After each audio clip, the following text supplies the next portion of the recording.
আমাদের বিধায়ক সাহেব অনেক সময় অনেক কথা বলে ফেলেন। উনি কি বলেন, উনি তো অ্যাকচুয়ালি রাজনৈতিক ব্যক্তিত্ব নয়, রাজনীতিতে এসে গেছেন। কিন্তু আমরা হচ্ছে অনেক ছোট থেকে রাজনীতি করা ছেলে মেয়ে, আর আমাদের একটা বংশ পরিচয় আছে।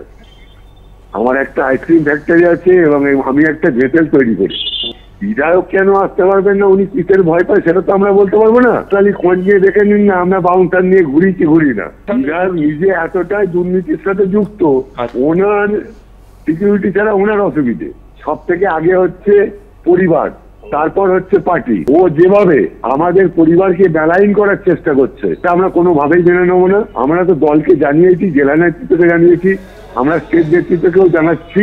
আমরা দরকার হলে ওনার এগেইনস্টে আইনত ব্যবস্থাও নেব।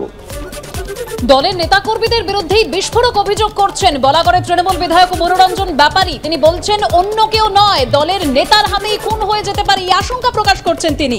গুলি খেয়ে যেতে পারি, নিরাপত্তা না পেলে আর এলাকায় যাব না।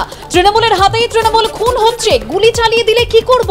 তৃণমূলের একাংশকে নিশানা করেছেন বলাগড়ের তৃণমূল বিধায়ক। তাদের নিজেদের দলের গোষ্ঠীদ্বন্দ্ব নিজেদের বিধায়কের মুখ দিয়েই বেরিয়ে আসছে।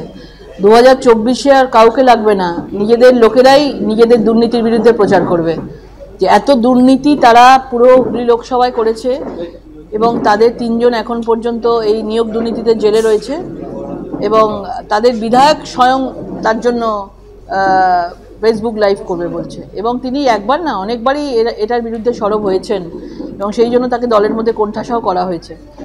তৃণমূল দলটা পুরো আড়াআড়িভাবে ভাগ হয়ে গেছে।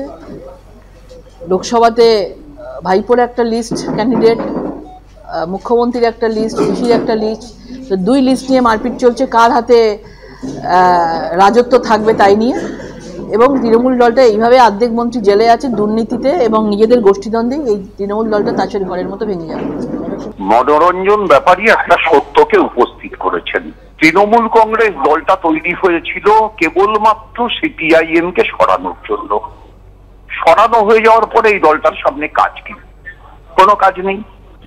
সরানো হয়ে যাওয়ার পরে কাজ হচ্ছে লুট। নবীন প্রবীণ দ্বন্দ্বের নামে আসলে লুটের ভাগ কোন পক্ষের হাতে বেশি থাকবে সেই ঝগড়া হচ্ছে। আর অন্যদিকে মনোরঞ্জন ব্যাপারীর মতো নেতারা যারা অনেক আশা করে গেছিলেন, আঙুল ফুলে যাদের কলা গাছ হয়েছিল, সেই লোকেরা আজকে বুঝতে পারছেন যে কোনো সময় দলের লোকেদের দ্বারা খুন হয়ে যেতে পারেন। আমি শুধু এইটুকু প্রত্যাশা করব, মনোরঞ্জন ব্যাপারী সুস্থ থাকুন। আর তৃণমূল দলকে বলবো, মুসল পর্ব আপনাদের ভেতর শুরু হয়ে গেছে, আপনারা জানেন। শেষ তো আপনারা হবেনি, কিন্তু সন্ত্রাস আর রক্তস্রোতের মধ্য দিয়ে, রক্তপাতের মধ্য দিয়ে এই শেষটাকে সংগঠিত করবেন।